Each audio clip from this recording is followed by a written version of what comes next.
Welcome to Dare to Be Seen, brought to you by Alyssa Vulpes Productions and EDN Publishing.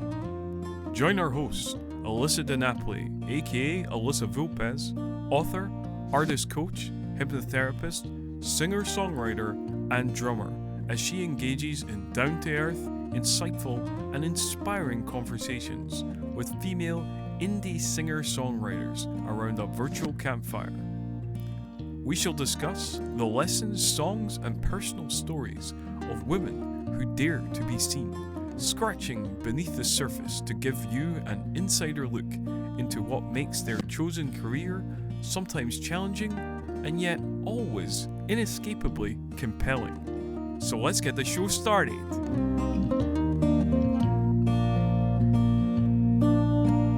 Welcome to another episode of Dare to Be Seen. I'm your host, Elisa DiNapoli, aka Elisa Vulpes, and today's episode features Katie. Katie is a Glasgow-based singer-songwriter and artist.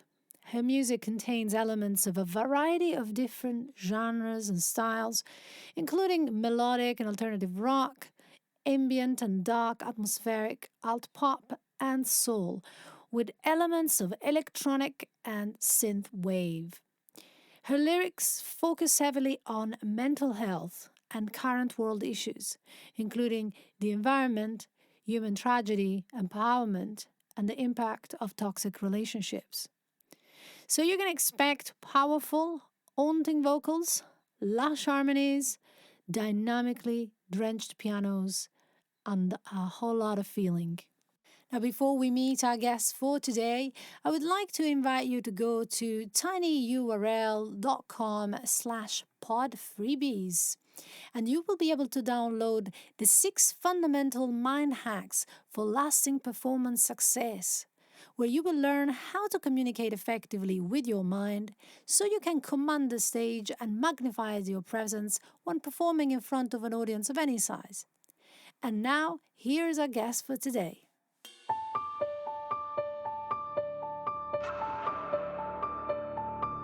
Let's take a walk in the garden before the rain starts to fall and drenches the branches in melancholy and leaves me feeling so small. I was struggling with a lot of mental health issues. For many years I've been struggling with depression and social anxiety, but most recently OCD as well, and just things like my self-confidence. I never had a lot of belief in myself, never thought I was good enough, always felt inferior to other people. Leaves me sitting alone.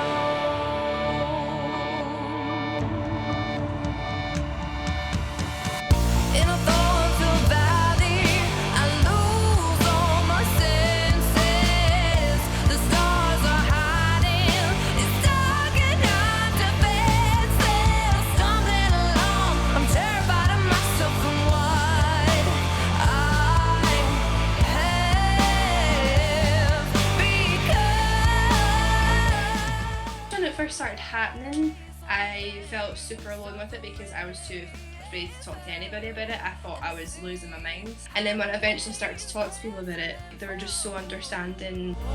And imagine the Anytime I was going to get up on stage, especially in college, I would feel so ill, so nauseous. I just didn't want to go up.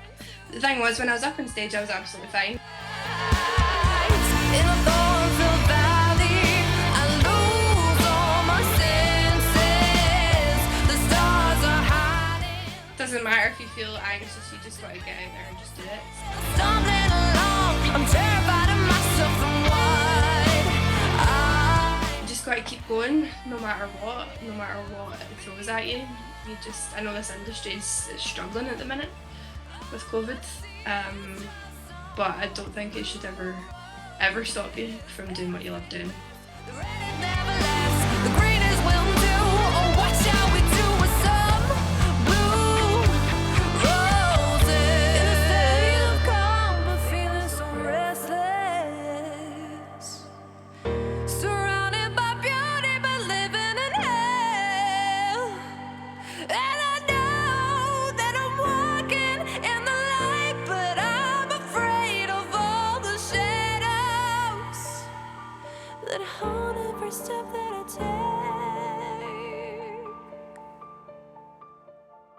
Let's welcome to today's show Katie, calling today all the way from Livingston, which is a little town outside of Edinburgh in Scotland, UK. So, welcome to the show, Katie. Hi. So, it's a beautiful sunny day. I happen to be in Edinburgh myself, so I know. Ah. And how's it been going in these very weird times for you? Yeah, it's strange, isn't it? It's just kind of like everything's still very much up in the air, and no one really knows what's going on. But like the first lockdown, I guess, was really tough for loads of people, and now we've kind of just got used to it in a way. Even though there's still things going on, but like at the start, it was tough. And then I sort of managed to convert all my kind of work to online. So I guess it's been all right. It's recently it's been just kind of just working every day, so nothing's really changed really, but yeah, it's been weird. So, when you say you've been working online, what do you mean exactly? What have you been working on? Well, I teach, so I do tutor like vocals and piano, and I also do songwriting workshops as well with a music charity. So I've been doing lessons, a lot of lessons online, but also I don't know if you've ever heard of Fiverr before. Yeah, so I'm on there as like a sort of session vocalist, songwriter, piano player, whatever. So I'll like do a lot of recording work on there for people, maybe writing them tracks, writing them lyrics, recording vocals, piano, maybe programming some instruments and stuff. So just a whole mixture of stuff really. But it's good because this work you can like transfer it to online. So yeah, it's been good in that way. Yeah, Wow, it's that's yeah. something I haven't heard before. It's very interesting. So, so if someone was looking for a vocalist, would they be looking out for Katie, or do you have a different name there? So this is funny because I've got like my artist name and then I've got like Katie Wills Music, which is basically kind of all like the work stuff, like session work or tutoring or weddings and stuff. So I'm on there as Katie Wills Music, not as like an artist, unless people wanted to collaborate in that way. But predominantly as Katie Wills Music, just like try to separate like my artist stuff and then like my professional sort of music work stuff, if that kind of makes sense. So, Yeah. is this something that you started as a result of the lockdown, or was it something that you were already doing before? Well, but like before really, like I actually only really started performing under the name Katie not too long ago, last year actually. But I've been writing my own music for years. Just wasn't really. It's kind of been a difficult journey with me music. Like I've kind of had an on-off relationship with it for a long time. I didn't know if I wanted to do music or not, and then just last year I decided just to kind of go for it, like with my solo stuff. But with the Katie Wells music thing, I've been doing that kind of for a couple of years, professionally anyway, or trying to. But yeah, like a lot of this stuff kind of started before lockdown, so I've just kind of tried to carry it on as much as I can throughout lockdown, really. Well, this is inspiring because there's a lot of people out there who are feeling quite discouraged, that they don't know what to do. They've lost all their work, and so it's good to know that that this is possible. There's a way to continue. Yeah, I would say so. Like with that kind of side of things, I think for some people, like my friend Meg, she's like in this really well established like party sort of function band, wind band, and they were gigging like pretty much like 3 4 times a week, every single week. And I think that for all of that to just stop, like to cut off completely, I think she found that really difficult. So she couldn't perform because she adores performing, like that's her thing. And then for that to be like taken away from her, I think that was a big, it's a big shock to the system. And it's the same for a lot of musicians as well, who that's a predominant income, is like performing and like weddings or whatever it might be. So yeah, I guess if you're more performer, it's difficult to kind of translate that to online work unless you're doing like a sort of live streamed gig or whatever, and then put like a little link up, you can donate here. But then, I guess it's difficult because I know a lot of people were doing that as well when lockdown first hit. Did it work for them? Do you know? Well, I don't know. Look, I only did a couple lives. I was actually doing more live streamed meditations than I was performing.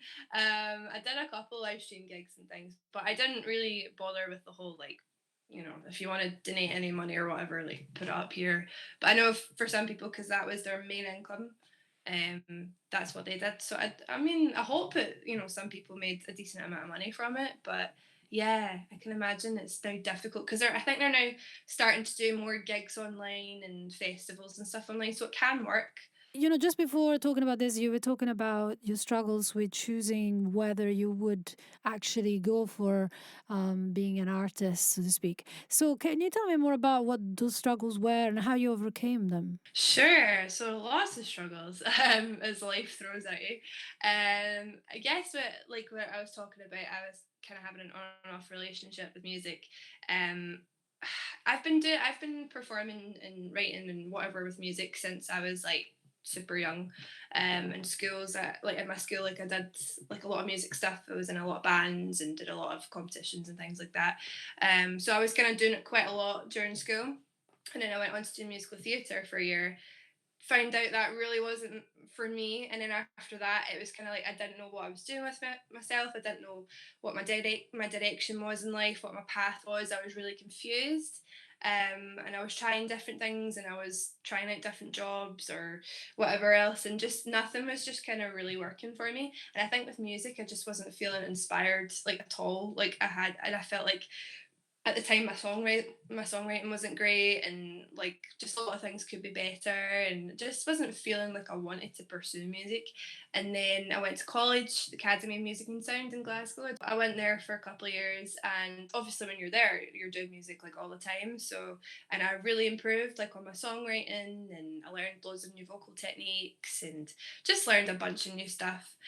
Started to write more stuff there, and then after I left there, I kind of had a bit of a snag again, and just didn't really feel, I didn't really know what I was doing with myself. And at the same time, like I was struggling with like a lot of mental health issues. Like for many, many years, I've been struggling with like depression and social anxiety, but most recently OCD as well. And just things like my self confidence. I never had a lot of belief in myself, never thought I was good enough, kind of always felt inferior to other people. And I was actually talking about this with my boyfriend the other day. Like I've got like this inferiority complex where I just kind of feel like everybody else is better, I'm not good enough, and things like that. And I think a lot of people have got the same thing, especially musicians.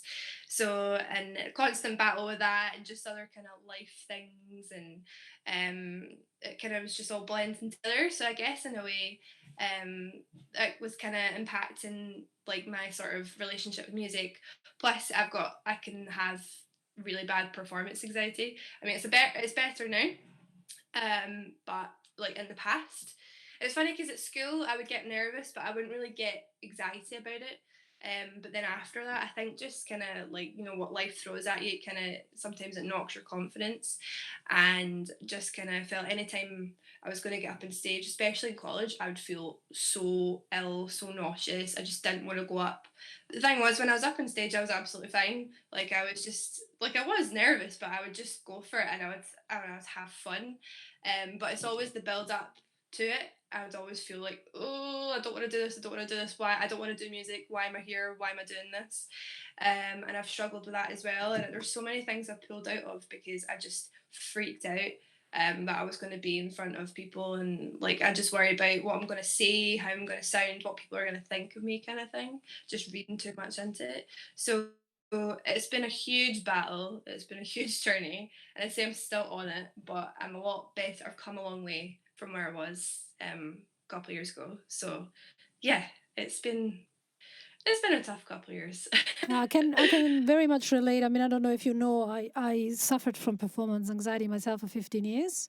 I wrote a book about it. I have a course about it because I can recognize how crippling it can be. And if I had known 15 years ago, 20 years ago, whatever, how to get over it, it would have been a different life. So I'm curious about how you got better. What did you do that worked for you?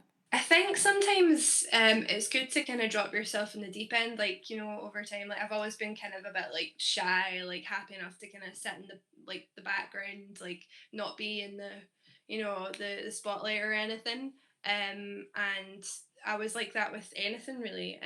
But over time, you kind of learn how to push yourself out of that comfort zone. Because when you're stuck in it, you're stuck in it, and it makes you miserable because you know that you want to be better at these things, but you just feel like you can't in some way.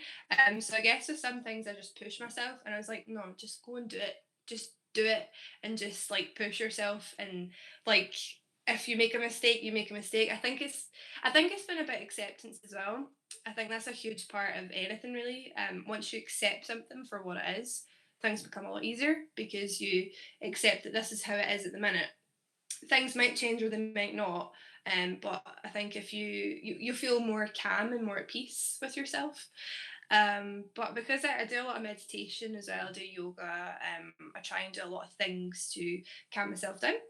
And in the songwriting workshops that I do include a lot of meditation and breathing techniques, and especially in vocal lessons as well.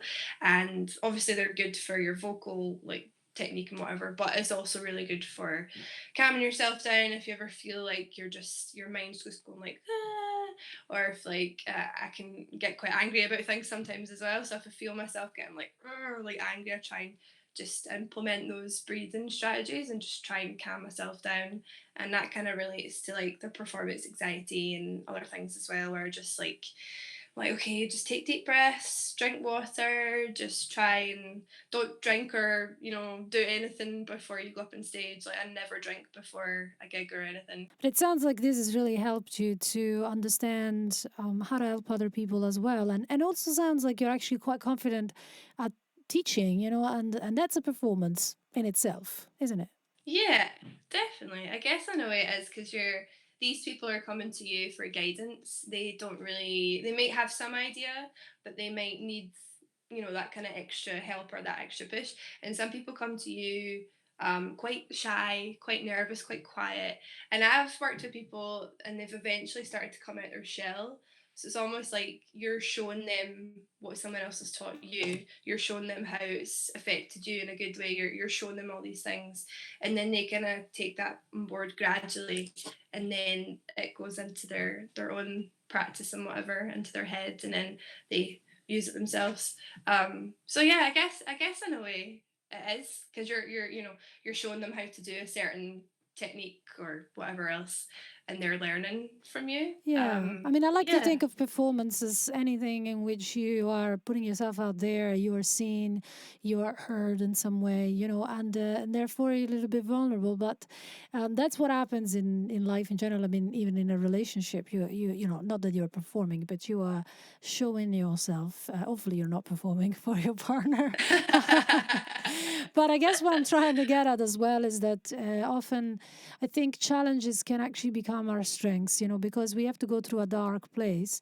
And when we come out again into the light, we can help others to come out from the dark. Yeah, 100% agree with that. Yeah, definitely. So you were saying to me that you also are very passionate about helping others, and you are doing, at the moment, you're running a campaign in association with the Scottish Association for Mental Health. So you've got a song, Flower Child, and the money that song makes goes to the charity. Is that correct? That's correct. Yeah. So the song's a collaboration between myself and other musicians in Scotland, and we did this all virtually as well. I wrote the song, and then they came on board, wrote their own parts, recorded it. Then my bandmate and my duo, he mixed it all and stuff. And then yeah, so it was released on the 7th of September, and it's for two charities. So it's for Sam H, which you mentioned there, and they're an amazing mental health charity. They're awesome. I've raised some money for them before for a gig that I did last year, and they're awesome people. And then WWF UK, so they're like an environmental animal charity, because the song is about like the environment and everything. So yeah, and just try and raise money for these two incredible charities. Is this something that you plan on keep on doing, or is it something a one-off? I would love to keep on doing this. We actually discussed about doing this as an annual thing. Whether that will still be for the same two charities, I'm not sure. But the group and I were like really excited about maybe doing this like kind of annually. So maybe doing it once a year or something. But whenever things change, it would be cool to do some more like charity gigs and things. But I mean, you can probably do it online and whatever. But when things return to normal, it would be cool to to do more charity stuff because it's always good fun. So I take that for you, being a musician is quite varied. You teach, you do your work with your artistry, but also the mental health side is part of what you're trying to put out there, the message, so to speak, of your music. Yeah, I think because it's like you wouldn't have obviously mental health has always been there. We know that since the dawn of time really, but it was never really spoken much about like as we do now, like openly, like 20 years ago or something. And I think now like more and more people are starting to feel more comfortable to come out and talk about what they've been suffering from and their mental health. And I think pretty much everybody goes through something to do with mental health. And I think it's important for those who still feel like they're unable to speak up about it or they feel like they've got no one to talk to. I think it's so important that those people feel supported and that they know that there's other people out there who suffer from the same thing. Like, for example, like with the OCD, what I've been suffering with that has been horrific. It's been absolutely horrible because it's all in here and no one can see it except you. You can see it and you can feel it and you can there's all these things that goes along with it, but no one else can see it.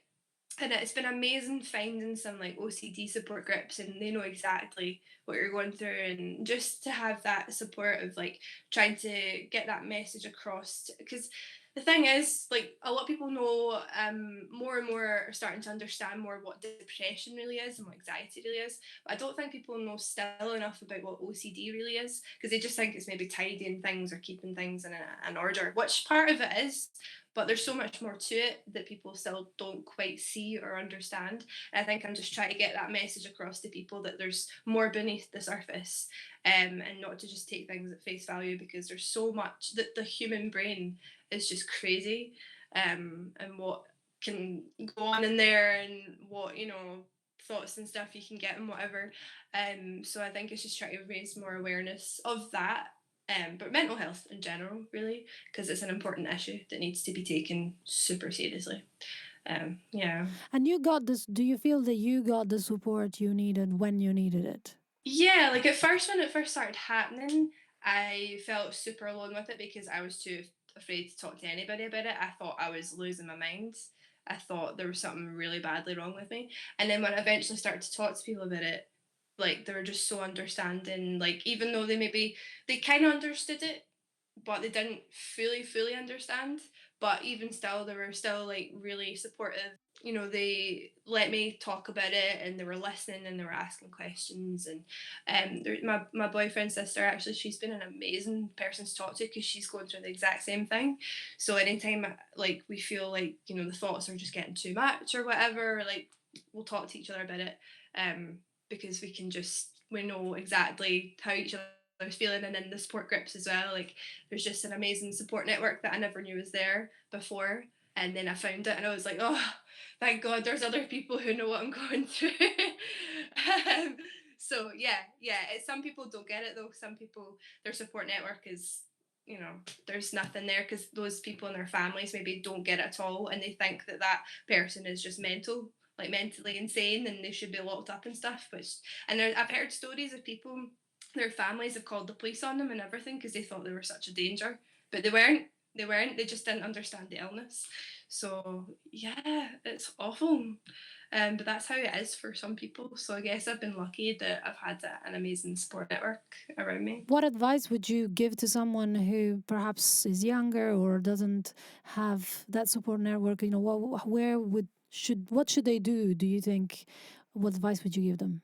Sure. I would probably say what I wished I'd done at the beginning is, well, I'd started doing a lot of research. I would say do research, because I didn't have a clue what it was at the beginning. As soon as it starts happening, and if you've talked to someone and they don't understand, go and do your research online. There's support groups out there, like especially Facebook. Like there's so many really good support groups on Facebook. Maybe join some of them, have a chat with some people on there because they're non-judgmental and they know exactly what you're going through. I'd also say take care of yourself physically as well. So try and like maybe do as much exercise as you can. Like find a focus to try and because the thoughts aren't going to go away. That's the thing. They're going to stick.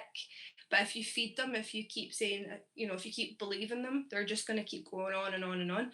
So the best thing to do is just to kind of let them sit, which is so hard. But that's a technique that people use as exposure response prevention, or ERP.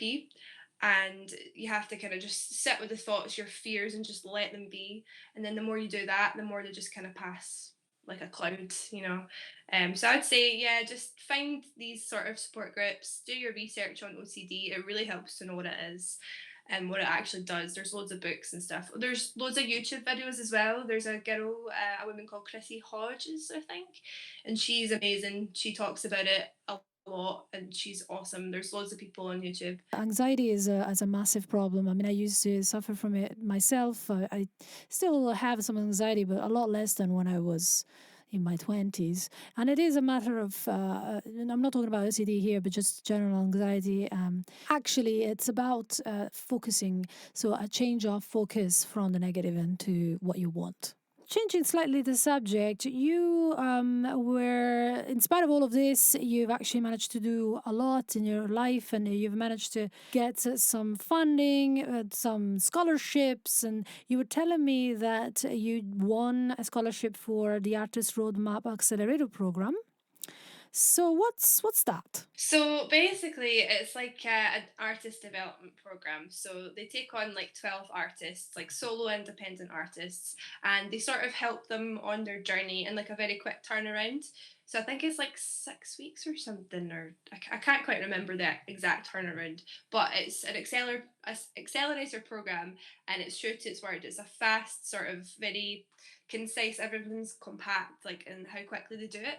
But like they pack so much into it to help you through it. So I think it's kind of more like a sort of mentoring program, and they kind of guide you and how to really push yourself as an independent artist, like how to properly promote yourself, how to really use social media to your advantage, like the type of content and stuff you put up, when you put it up, how to navigate all the kind of algorithms with like Spotify and playlists and stuff like that, and just really kind of helping you to discover who you are as a solo artist, as an independent artist. So when you go out there, you've got all the kind of tools and knowledge to equip yourself. Because at the moment, like when I remember having an interview and I was saying, I have no idea what I'm doing with social media. I'm rubbish at it. I'm not like consistent with it, which you need to be. I post at like the wrong times. I put up posts it's too many words and things like that. Slowly I'm starting to kind of get better, but it's like when it's just you doing it, it's hard, because people who are maybe signed, they've got management or whatever, they've got a team behind them to do that for them. So it's kind of hard doing it all yourself. So this program is kind of helping you to manage yourself effectively in a way as an independent artist.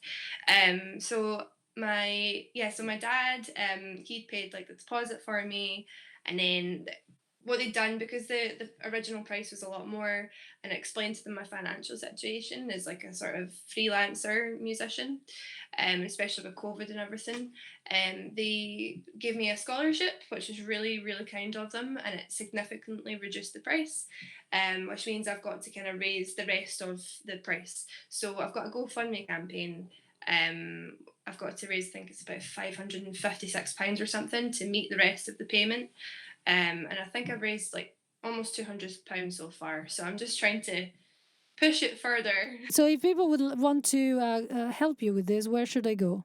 So there's a GoFundMe campaign. I click on the link, and then that'll take you straight to the page. And then there's a donate button, and then you can just donate however much you'd like. And if you donate money, I would like to give you something in return. So there's like different tiers of like how much you donate, what I would like to give you in return to say thank you, kind of thing. So what kind of things are you giving to people that may give you some money?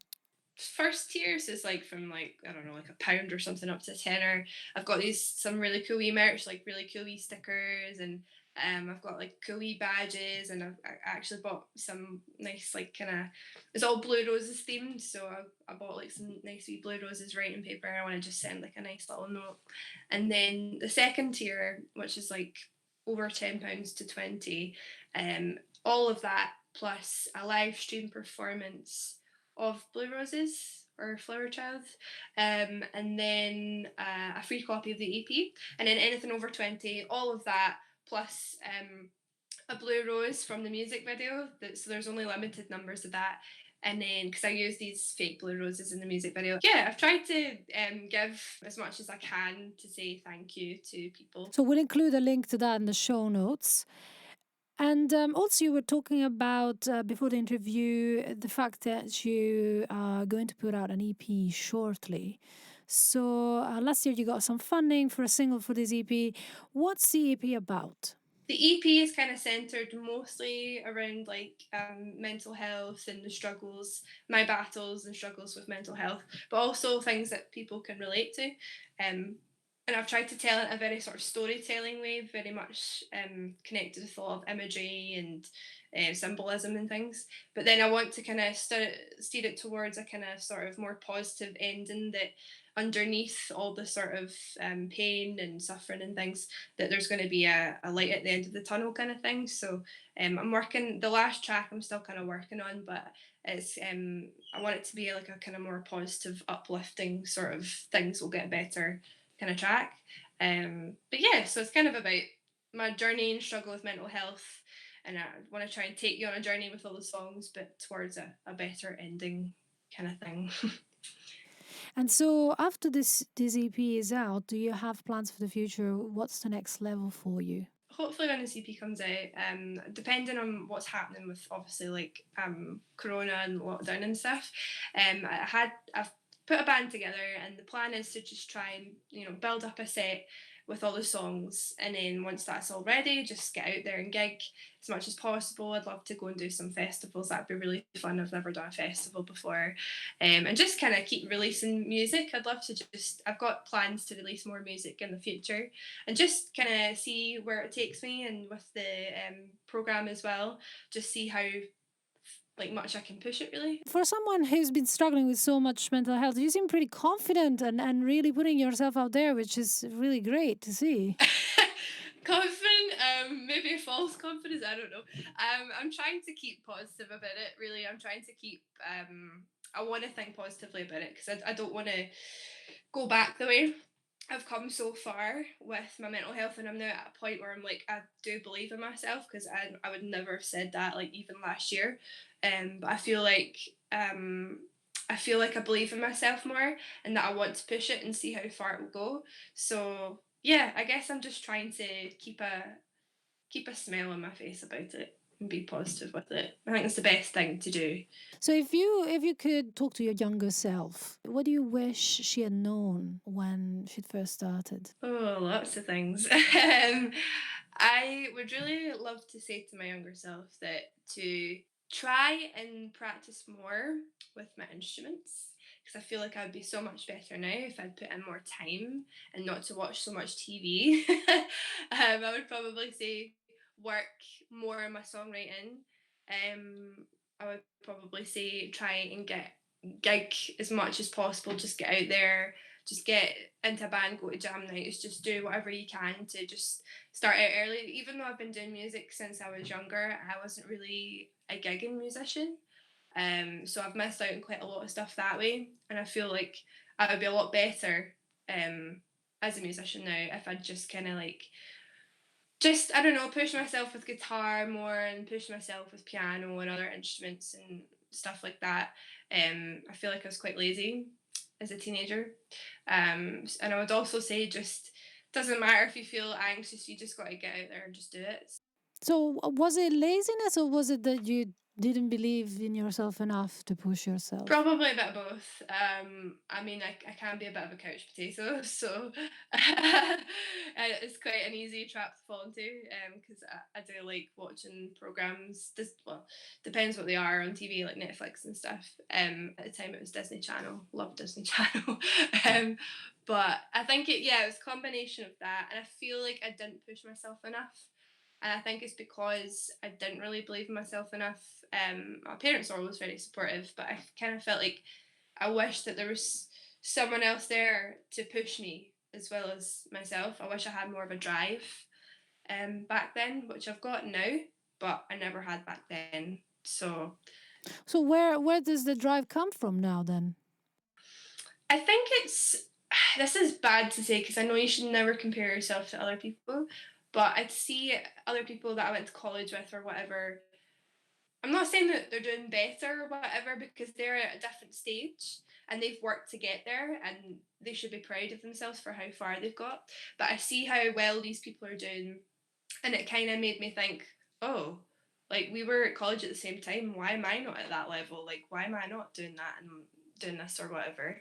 And I guess in a way that's kind of like driven me in a way to not to get further because it's not a competition. Like it's never been a competition, and I have to keep telling myself that because that's just a stupid wee thing. But I want to push myself to see how far I can go with it as well. So I guess that's a driving factor. But also because of for many years I just didn't know what I was doing with myself, where my life was headed, where I was going. And I don't want to go back to that. I don't want to go back to that place where I'm just lost and alone again or whatever. So I just want to stay in a place where I know who I am. I know where I want to go, who I want to be, that kind of thing. And that's kind of driving me to just keep going. Really, yeah. Yeah, I can relate. I've had times in my life when I didn't have a very good attitude, about other people, other musicians. And I had almost this feeling of envy. If I went to a gig and I saw somebody up there that was like playing music in a way that I would have wanted. But actually, one thing that's really good about this, about envy, because that's what really basically what that is, there's something really good about it because envy shows you where you want to be and what you want that you don't have. So if you see it in that way, it can show you the road to go down. So it's good that you instead of beating yourself up about it, you actually did something about it. You're doing something about it. It can be a struggle. Definitely as a musician, and I think we all do it though as well. Like we don't mean to, but you see someone doing really well, and you're like, why is that not me? Why can't I do that well? And you're immediately comparing everything. But then you realize, wait a minute, they're a different musician. They write different music. They've obviously worked to get there, and they deserve to be there. And yeah, but I think that's something that you can either let it make you really envious and hateful of other people, or you can let it, like you said, drive you and do something about it and just like use that as fuel to try and like just do like take my own path and just see where I can go and things like that. So yeah, I'm trying not to compare myself to others anymore. Yeah, I think instead of saying, why am I not like that or why can't I do the same, I think a more useful question is, how can I do well? And what does that mean for me? So, actually, the question I want to ask you is, what does success mean to you? I think really to me it's just kind of that feeling of being able to reach out to other people and just because like for so long like when I was a teenager and stuff, and I was just in this really deep, dark place. And the only place I really went to that I felt like connected to anything was music, um, and other things as well, but mainly music. And I kind of felt like that was where I felt, I could be myself and I was most comfortable, and I just felt like there was a connection. And I think success to me, I mean, that would be nice, it would be great. But for me, it really means just reaching out to other people and just showing them my music for one thing, because I think it's great to share your creativity and your passion with other people. Because I think it's such an amazing thing, like if you've got that and you need to share your gifts and stuff. But I think it's just kind of more reaching out to people and connecting with them and just people connecting with your music. I think for me that would be the most important thing: connecting with the lyrics, connecting with the music, how it makes them feel, how they relate to it, and if they feel like that it speaks to them and their life at that moment, and it's maybe helped them in some way, or you can use that music as a therapy or something like that. That to me would be success. If someone is going through a tough time and they find my music and they think, oh, do you know what, I really connect with this song, and it makes me feel like everything's going to be okay and things like that. Like I know how that feels and stuff. So So it's more of a emotional and spiritual kind of reason for making music. And is it important for you, or how important is it for you to make a living through music? obviously, yeah, you've got to make a living through it. Like my kind of aim with original music isn't really. I mean, it would be nice at some point to make money from it, um, But with my original music, that's not my main goal. That's not my main aim. I don't really think too much about that. I just think about making music, writing it, recording it, performing it, working with other people, collaborating, just getting it out there for people to hear it. I don't really think of the money side. I mean, with my Katie Wells music side, that's the side obviously where I would try to make money from it because that would be my living. Because part of me is just really stubborn. I just don't want to, I don't know, go back to employment or whatever. I think when you're self-employed for a while, you kind of get used to that and you kind of like that freedom and stuff. So that's kind of like my income and things like that. But with my original stuff, it's more just like I'm not really too bothered about if I make a huge profit off of that or not. It's just more about music really than anything else. I really like this attitude because what you're effectively doing is you are dividing your focus. On one side there's business and on the other side there's artistry. And actually I think that's a good thing to do because they are two different focuses, and when you try to mix the two, sometimes a mess can come out. If you think too much about, oh, is this song gonna sell, then actually it can be a problem for your artistic inspiration. Whereas if you're like, okay, well, this I'm just writing lyrics for this specific person, and or I'm writing music for this specific person, it's nothing to do with my soul's desire, then it's easier to do. Yeah, I think with the business side and the original sort of music side, I think it is, yeah, it's so important to separate the two because I think if you start dripping business into the original side, then that sort of starts to take over, and then that's when your mind starts to think more about, okay, why am I not making money from this song yet or whatever, and then it sort of ruins your kind of inspiration or creativity, and that's all you think about is the money rather than the music itself, and then I think that's when it becomes a bit stale. Um, Whereas just the businessy side of stuff, that's as much as I enjoy, because I do enjoy doing weddings and I do enjoy doing like recording, although there's a lot of creativity involved with recording work, but with like shooting and things like that, that is very much just like an income. As much as I enjoy it, it's very much I see that as a job. That's my income. That's how I survive. That's how I make a living. But I would never let the two, you know, meet in the middle because I think, yeah, like you said, it would probably it just wouldn't go down well. Like, I think it would just probably wreck things in a way. Yeah, I wish I'd learned that lesson a long time ago. For me, it's actually a new idea. This idea of like completely separating the two. Because for a while, first when I started, I just was doing it for the artistry, and then I started thinking, oh, maybe I've got it wrong. I should trying to get successful at selling my album, and then I think the trap there can be, oh, I'm not making any money with my album. It must mean that my album isn't good enough. I think sometimes these life lessons you need them as well, though. It's as hard as they can be to go through. You need to have all these big life lessons to teach you what, the right thing is, or the things that you're meant to know, or you're meant to find out, or, how to do things correctly or whatever. So, as crappy as they are, sometimes I welcome them and I'm like, okay, that was not nice, but I'll learn from it. I'll move on and I'll do things better or differently the next time. And I think there's so many life lessons in the music industry, so many things you've got to learn. And I think we all have to kind of go through it to make us stronger because it's such a tough industry and it's so competitive and there's so many people out there doing the exact same thing.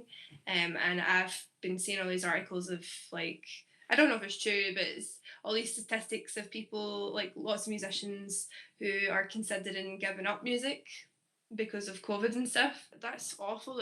That's what it's brought people to. But at the same time, I'm like, you shouldn't let that stop you. Like, you just got to keep going, no matter what it throws at you. I know this industry is struggling at the minute with COVID, but I don't think it should ever stop you from doing what you love doing. Because the last thing you want to see is someone who's given up their passion, what they love doing, to go maybe work in something that they don't enjoy doing, and that's sad to see that sometimes. I think there are ways of adapting which might not be ideal, but they're better than completely giving up. Yeah, definitely. Like, I don't know, getting yourself a wee part-time job and like I don't know, like an Aldi or something, or just something to kind of get you by. Or even because I say to everybody who doesn't know anything about Fiverr that if they've got some sort of skill that can be used on Fiverr, I'm like, get yourself on Fiverr, like get yourself on there, because there's lots of work to be, like, you can get lots of work from Fiverr. Actually, I might ask you a question about that for those that might want to keep, go down that road. I know that on Fiverr, one of the most important things is to have reviews, right?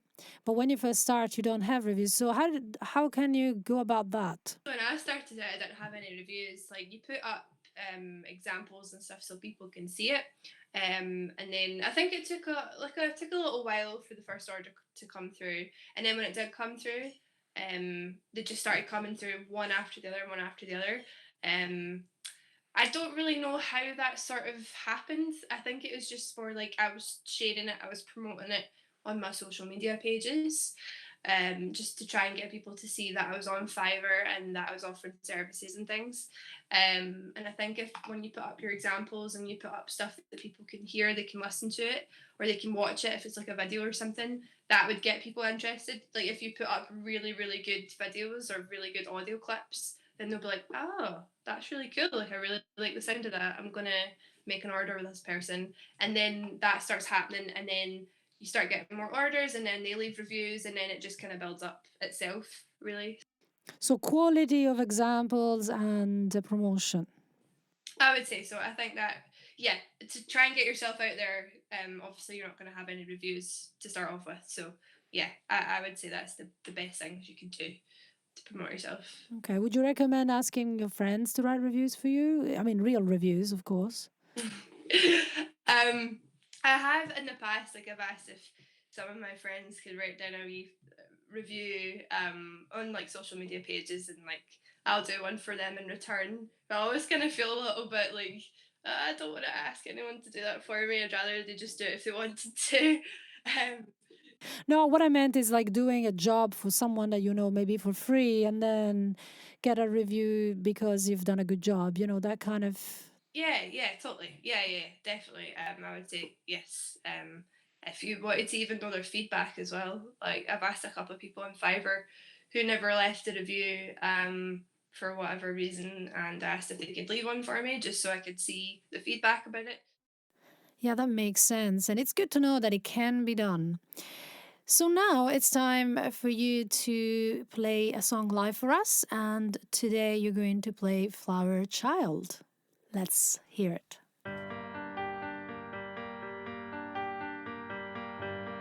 Flower child, that's who she is. Daisy chains line the crown of her head. Flower child, she knows the earth, connecting everything that grounds her. Flower child, she is a rose, blooms and blooms till she bursts to life. Flower child, she is a tree, grounded strong in the face of tyranny. She is warmth, she is light, she is still, she holds the night. She is peace, she is life. Flower child, her roots are strong. She sings a lullaby and it's beautiful. Flower child, no, she is alone. She is warmth, she is light, she is still, she holds the night. She is peace, and she is life.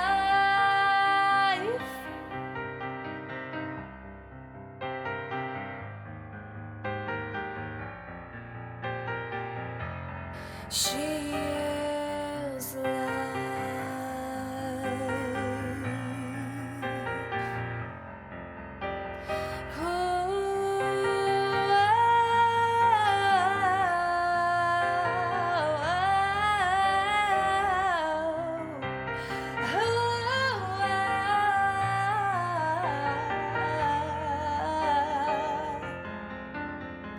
Vulnerable and weakened, unappreciated, thread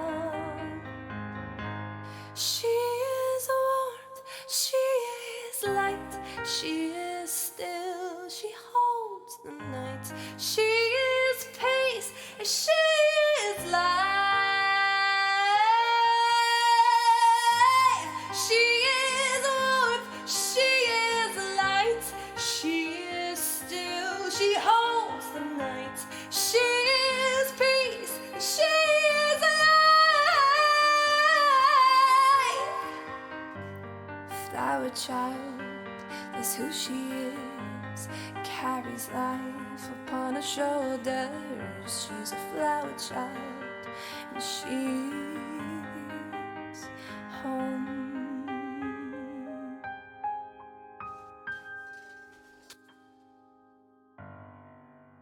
Wow, I am speechless. Not only your performance was fantastic, but the sound was so good. I can see you're very good at your job. If you want to hear more about Katie's music, you can find her on Spotify, and also head on over to the show notes where there will be all the links for her various projects, including her GoFundMe campaign. So thank you so much for being on the show today, Katie. I wish you all the best with your endeavors. Thank you so much. Thank you for having me on. It's been an absolute pleasure. That was my guest, whom I'd like to thank once again for coming to the show. Every week, I'll be chatting to fantastic indie performers to uncover what it really takes to be a female, independent singer-songwriter in this day and age, and how we can support one another to keep shining our light onto the world through our creative endeavors. So make sure you don't miss out by subscribing to Dare to Be Seen and follow us on socials at tinyurl.com/daretobeseenpod. That's all for this episode of Dare to Be Seen. Join the conversation on facebook.com/groups/Dare to Be Seen podcast and help create an empowering community of independent female singer-songwriters who support one another. For show notes, resources, and information on today's episode, visit tinyurl.com/daretobeseenpod.